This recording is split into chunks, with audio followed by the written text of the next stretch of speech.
அடுத்த செய்தியாக சேலம் அம்மாப்பேட்டை அங்க கோயில் இருக்கிறது. அதுக்கு முன்னாடி ஆர்ச்சி ஒண்ணு கிட்டத்தட்ட ரொம்ப பல வருஷமா இருக்குன்னு சொல்றாங்க சார். சேலத்தை சேர்ந்தவங்களை விசாரிக்கும் போது நான் சின்ன குழந்தையிலேருந்தே பார்த்துட்டு இருக்கேன் அந்த ஆர்ச்சி இருக்கு அப்படின்னு சொல்றாங்க. 50-55 நெருங்கியவர்கள்லாம். அப்போ அந்த ஆர்ச்சை அங்க இருக்கக்கூடிய திமுக கவுன்சிலரின்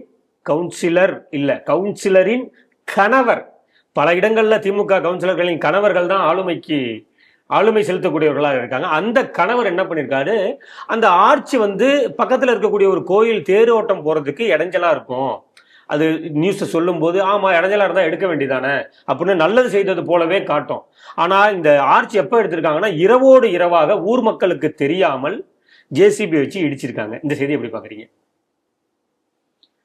நீங்க சொல்லிட்டீங்களே சார், திமுக கவுன்சிலருடைய கணவர் அப்படின்னா அவருக்கு இமாலய அதிகாரம் இருக்குன்னு அர்த்தம். போலீஸ் கேட்க முடியாது, கலெக்டரே கேட்க முடியாது, எஸ்பி கேட்க முடியாது, யாரும் கேட்க முடியாது. அப்புறம் இடிக்கலாமே, அதான் இடிச்சிட்டார்.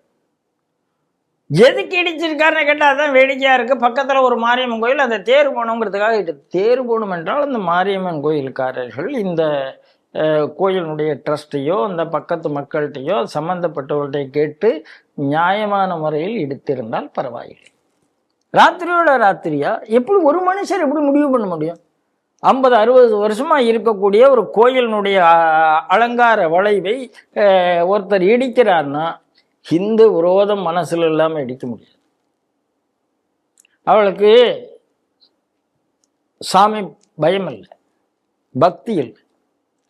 நாம ஒரு தப்பு செய்கிறோமே அப்படின்னு ஒரு குற்ற உணர்வு இல்லாத ஜென்மங்களாக மிருகங்களாக மாறி இருக்கிறார்கள் திமுக கவுன்சிலர்கள். சரி, ஒன்று இடிக்கணும்னா 4 பேர்கிட்ட கேட்கணும் கூட எண்ணம் கூட வரலைன்னா என்ன மனுஷன்? அந்த ஆட்சியில் இடிச்ச தூண்ல கட்டி வச்சு தண்டனை கொடுக்கணும். அப்படின்னா தான் அவங்கெல்லாம் திருந்துவாங்க.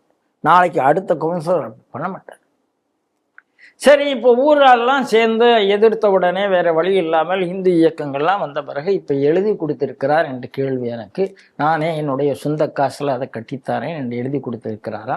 அதுக்காக உடனே இவங்க என்ன சொல்லியிருக்காங்க, நாங்கள் அதெல்லாம் நம்பலாம், உடனே அப்போ அடிக்கல் நாட்டு விழா நடத்துங்கள் என்று சொல்லியிருக்கிறாராம். அடிக்கல் நாட்டு விழா நடத்தி விடுவார் என்று எதிர்பார்க்கலாம். அதனால திமுக கவுன்சிலர்களுக்கு ஒரு எச்சரிக்கை, திமுக கட்சி உறுப்பினர்களுக்கு ஒரு எச்சரிக்கை. ஹிந்து சமய சின்னங்களில் கை வைக்காதீர்கள்.